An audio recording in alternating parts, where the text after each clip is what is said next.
In this guide, we'll walk you through how to access Director Mode in GTA 5. To begin, you'll need to open the interaction menu. To do that, press M on your keyboard, hold the touchpad on PS5, or press and hold the view button on Xbox.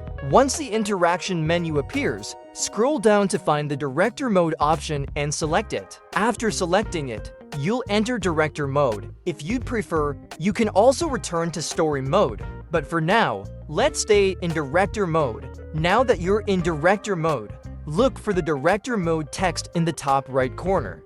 To make changes, press M again to open the interaction menu. From here, you can adjust the location, such as selecting downtown Los Santos. Press Enter to confirm the new location.